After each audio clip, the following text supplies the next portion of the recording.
This is our 6 days Bangkok trip, and we will share with you all the family-friendly activities we did, our sincere opinion on them.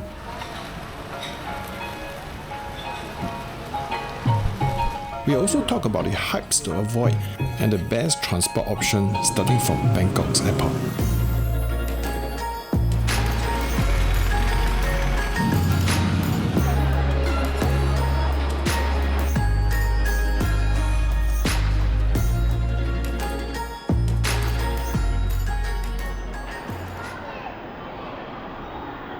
We decided to spend a bit more and book our private hotel transfer from Klook in advance, since we had engaged their service before a few times and generally quite reliable. Unfortunately, that's not always the case, as we literally waited for around an hour for them to pick us up. There are always other cheaper alternatives like calling a Grab or hailing a taxi, but each faces their own challenges. I mean, if you do enough research, you would know that pickup area for Grab can be very chaotic, and taxi driver may demand more money. To cut it short, we concluded the best way is to take their metro system from the airport, which is cheaper and the only way to avoid the infamous Bangkok's traffic. I'll walk you through the process of using their metro system at the later part of this video. First, let's talk about accommodation.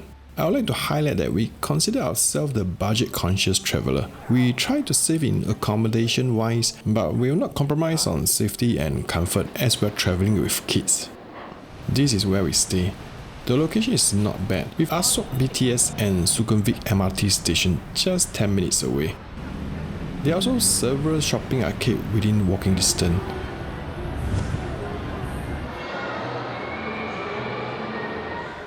Another good point of this hotel is it is tucked away at a side street, so it is more peaceful despite the convenient location.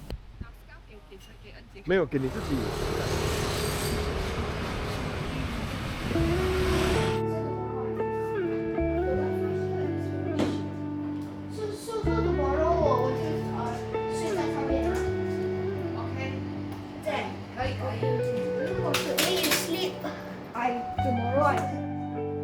actually it's quite spacious.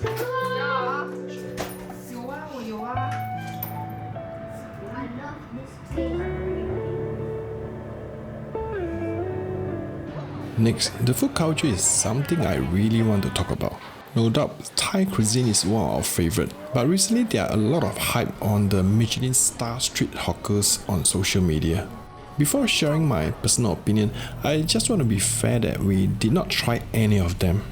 Mainly because we do not want to waste our time making trips to locate the hawker stores, and most of all, we did not want to wait for the long queue due to the online hype. Though I'm sure some of these food must be really nice, but there are also a fair bit of reviews stating that they are overhyped. Apart from the long queue, the food quality was inconsistent, which I wouldn't be surprised at all, as quality inconsistency happen in big restaurants as well, especially when handling big crowds. Putting this Michelin star hawker aside, I think one of the best way to find good authentic local food is to go to the one with local crowds.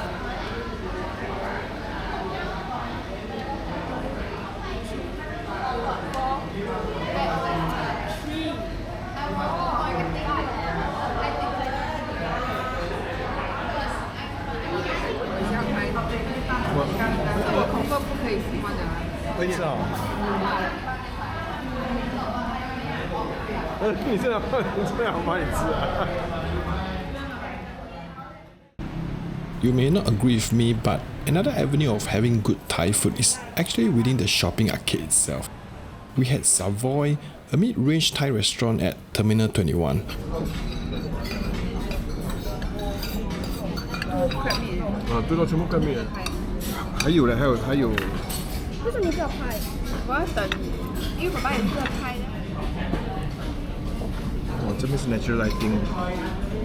The food is great and we get to enjoy sunset in the comfort of aircon environment. I mean, Bangkok weather can be warm and humid, and this seafood feast costs around 3,800 Thai baht for the 4 of us, which is well worth it if you ask me.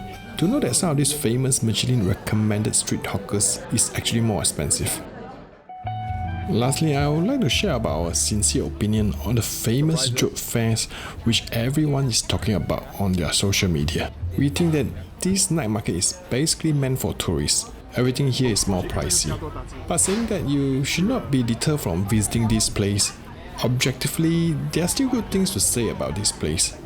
There are quite a good selection of food and merchandise here, and the market is well organized. And the space is clean. If there's a way to describe it, I would say it's a night market for noobs. If you want cheap night market food, look elsewhere. Now to our detailed itinerary. Frankly, apart from the Kanchanaburi Safari, which was pre-booked by my wife, all the other activities were planned on the fly when we are at Bangkok. The following day upon our arrival, we decided to go for a free and easy ride on Chao Phraya tourist boat. The main pier is right outside of Supang Tak Seng BTS station. Basically a hop-on hop-off boat services along the river, dropping off passenger at more popular location. And this tourist boat also moves slower for sightseeing purpose. Frankly, you will not be able to visit every piers in a single day, as you'll need time to explore each location. The boat can get really crowded, and waiting time for the boat was also longer too. So I think it's better off to just go with Chao Phraya Express boat, which is even cheaper on per trip basis, effectively a form of local transport along the river.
The next day was our Kanchanaburi Safari trip.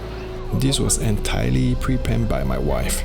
There are actually other zoo and safari more accessible from Bangkok. But what makes this different is the exclusive giraffe encounter, where you get to experience being with the giraffe up close and personal in your private jeep.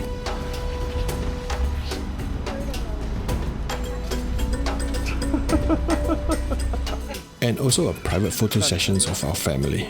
But this particular activity is not included in the standard entrance fee. It is an additional 1000 baht per person and will require pre-booking as slots sold out fast. Standard entry will still allow you to feed the animals from the safari bus, and the only thing you'll miss will be the private photo sessions with the giraffe.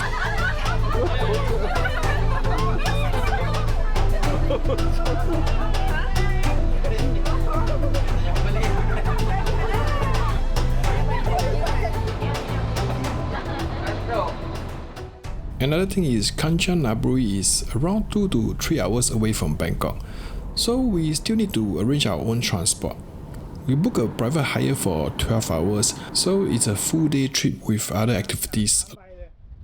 Coincidentally, our driver is originated from Kanchanaburi as well. A really nice guy who brought us to his hometown for breakfast. We actually happened to meet his family, and he also treated us to some local snack. My button. Oh, okay. So you visit your family.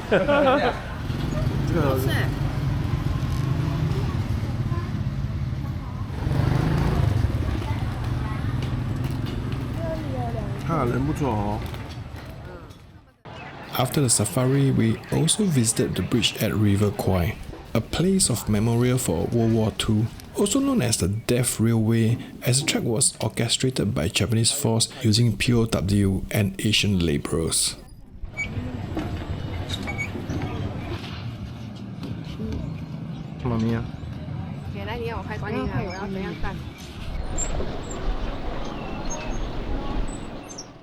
And before heading back to Bangkok, we went to this IG famous cafe.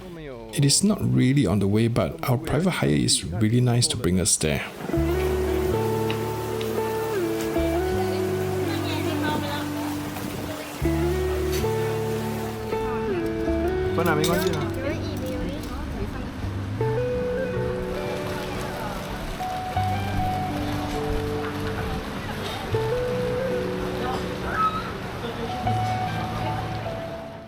On the fourth day, we went for a professional family shoot in traditional Thai costume at the famous Wat Arun temple. This session was booked on our second day here in Bangkok, and we were quite lucky to get the first lot in the morning. It would be crazy to put on this costume under Bangkok afternoon sun. Frankly, I was quite reluctant if not for my wife and daughter, and my son don't really care as most of the time he don't know what's going on.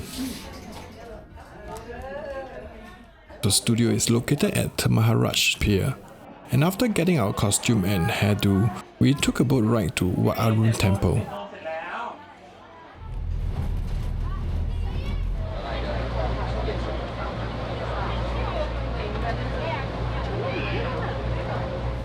This is apparently quite a popular activity, so I strongly suggest doing it early in the morning, as it's way too crowded from late morning onwards. I came across a fair bit of complaint from other tourists online about how this temple was flooded with people like us taking photo shoots, hogging and blocking the pathway.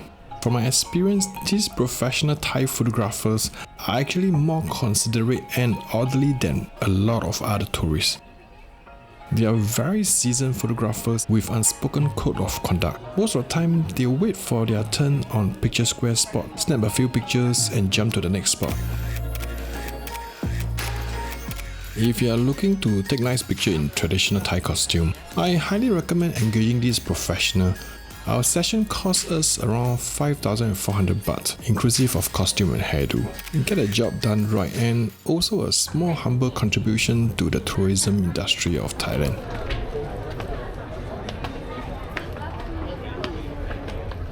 Wow, 我觉得现在太多人了。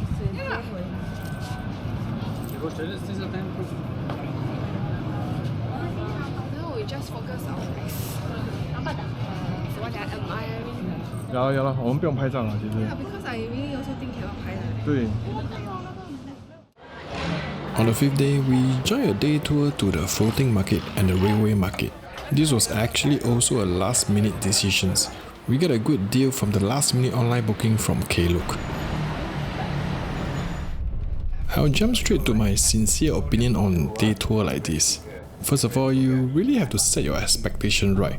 My wife and I knew very well what it's like before signing up. These places are very touristy. The fact that most businesses are set up for tourists, the price will be higher. Frankly, I am disappointed to hear people keep calling these places a tourist trap. Some even go to the extent of calling them a scam.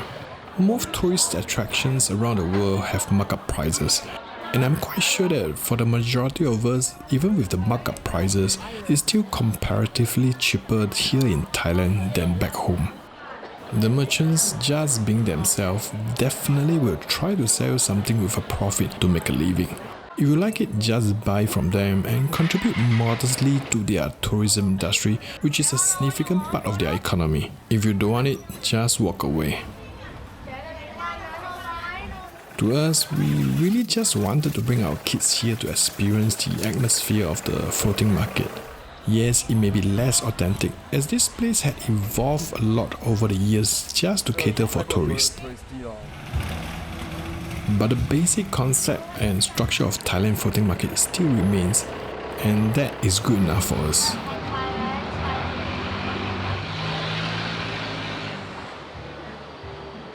Another thing we expected was the time constraint in each of the venue in such day tour. We only have limited time in each place. We were okay with this limitation as we really wanted to see both places and everything was planned for us. Come on.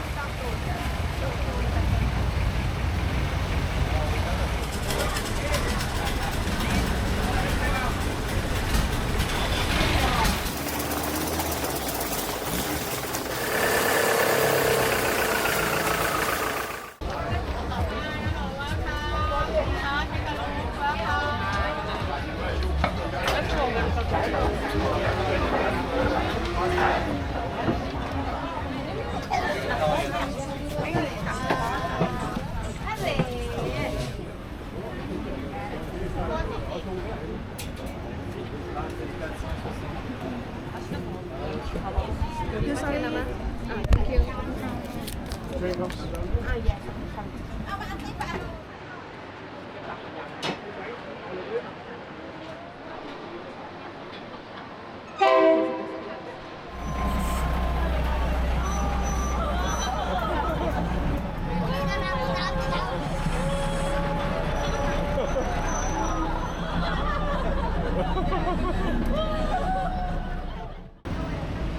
And other than all the above mentioned activities, we also have quite a fair bit of free time to explore around Bangkok City.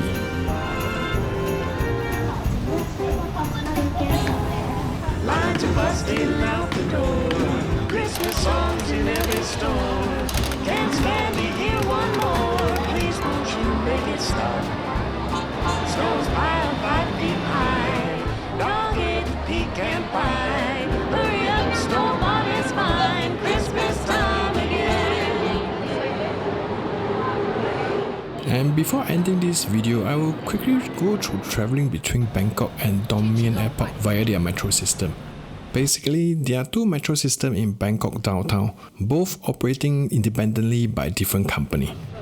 Since our hotel was near Terminal 21, so we just bought a train at Sukhumvit MRT directly to Ban Su Station, where we were transferred to SRT, also known as the Red Line or Airport Line, and this train will bring us directly to Dom Mien Airport. After alighting at Ban Su Station, there will be a bit of walking towards the airport line. There are a lot of signs directing you. And once you alight at Dom Mien Station, there are also plenty of signs directing you to the airport. And doing the reverse will bring you back to Bangkok City. Just remember, Ban Su Station will be your gateway to the city. You can always refer to the Bangkok Transit map online to plot the destination you want to go. Lines are busting out the door. Christmas songs in every store. Can't stand to hear